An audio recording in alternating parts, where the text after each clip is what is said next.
Captain Crimson, Space Crusader. There were only 2 weeks left of the summer holidays, and I was desperate to find a way of sending Captain Crimson back home again before school started.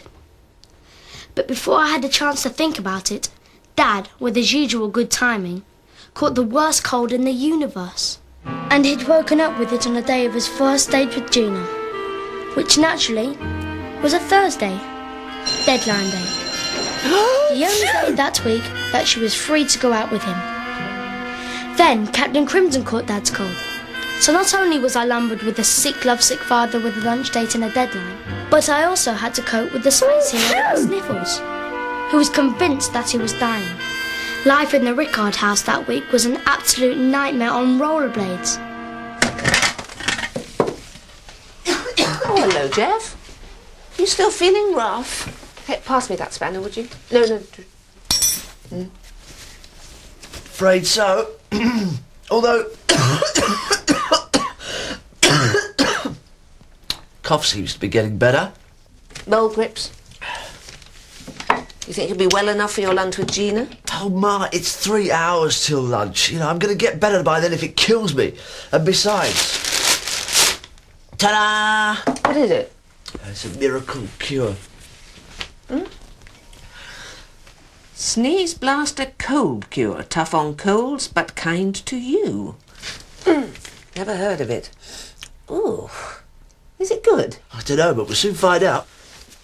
Do you realise you should only take this at night? Oh, I can hack it.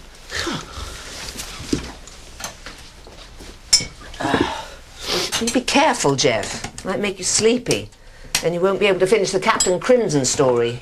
Or go out to lunch with Gina. Look, will you stop fussing? I've got oodles and buckets of time to finish the strip. I've worked out the story and I've already done all the drawings. I'll just take a quick slug of this and I'll be back at work in 2 shakes of a cat's banana.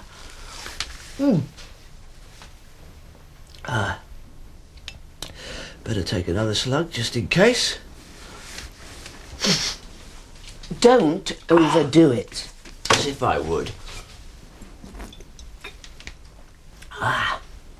See? Perfectly fine. In fact, I feel better already.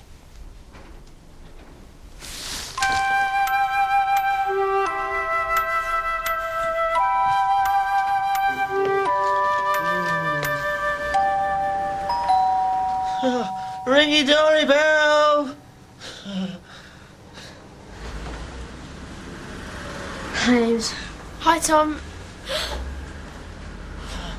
Hello, short-stuffed friend. I'm going to bed. Hello, Captain Crimson's legs. Huh? Captain Crimson? Oh, I'm not well.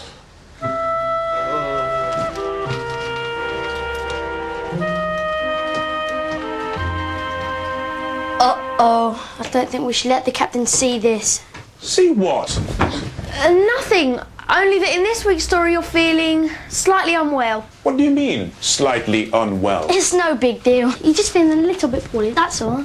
How poorly? Tiny bit peaky, nothing to worry about. Teeny bit sick, slightly under the weather. A touch off colour. Let me see. I knew it! I told you I was ill. I'm ailing. I'm afflicted. I've got a life-threatening illness. I'm in this story, Captain. Now stop it. I've only got a cold. I promise you it's nothing serious. What do you know? You're not a doctor. Captain, why don't you see if Wiz has got something to make you feel better? Good idea, Ames. Come on, Captain. Wiz will sort you out. Phew. Do you think we should help your dad with this? Definitely. It didn't look like he was going to wake up for ages.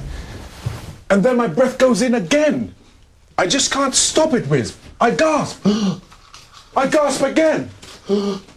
And then I do a third and final gasp. All the breath flies from my body in one enormous spasm. Oh no! It's happening again. You see? I'm exploding. Nope. You're sneezing. And it's a perfectly normal bodily function. Now, stop padding about and sit down so I can take your temperature. Here, put this under your tongue. No, like this. And leave it there. Oh, come on now. Where's the big, brave, bold, courageous, fearless space crusader I'm used to seeing about the place? And don't tell me he's turned into a quivering, babyish wimp just because he's caught a tiny little cold. Aha, that's more like it. Ah! It's all right, Captain. It's only the thermometer. Let's have a look. Oh, you do have a slight temperature. That's why I feel so ill, isn't it? I knew it. Oh, what does it mean? You can tell me, Wiz. I can take it. It means I'm going to make you a doctor's appointment, just to be on the safe side.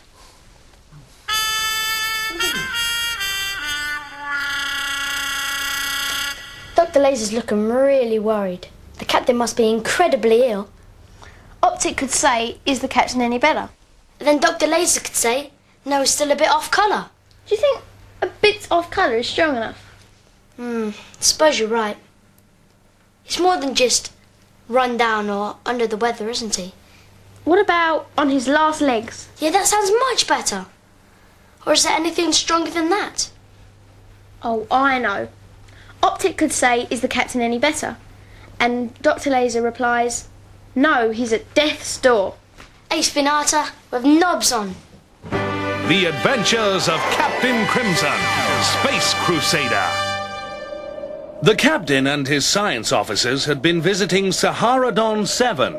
It was a barren desert wasteland where only a few heat-loving plants could survive. Widget, stand by to beam us aboard. What a beautiful flower. As the captain stooped to sniff the exotic bloom, a cloud of foul-smelling dust unexpectedly shot into his eyes. Be careful, Captain. It's only a bit of pollen, I'm fine. But as the crew was soon to find out, the captain was far from fine. Captain Crimson had a terrible headache. He was beginning to feel quite ill. Are you unwell, Captain? I do feel a bit peaky. You must lie down and rest, Captain. Shan't. Don't want to. So there. Optic was concerned by the captain's behaviour, which was quite out of character. He ordered the guards to carry the captain to the hospital section. Lie back, Captain. You're a sick man. Don't feel poorly. Want to get up. Don't fight it, sir. You're indisposed. That's 2 galaxies beyond abnormal. It is a curiosity, certainly. The flower was blooming, which was more than could be said for Captain Crimson, who was in a bad way. The captain looks like he's at death's door. Yep, I'm afraid he's fading fast. The flower was sucking all the liquid from Captain Crimson's body. Unless they could stop it, he would die. Meanwhile, other members of the crew had been attacked by the mystery flowers.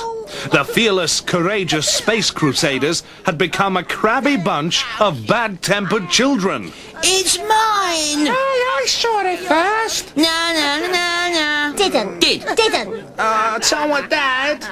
It's spreading like wildfire. We must find a cure or we'll all die. The only way to kill the desert flowers was to freeze them. Optic turned the Galileo's heating system off and exposed them to the freezing air of hyperspace. I hope I have the strength to turn it back on again. Optic's plan worked. Starved of heat, the flowers perished and the crew was saved. First Officer Optic was the only man left on board with the sickness. Dr. Laser prepared to chill his body to a sub-zero state and cure him.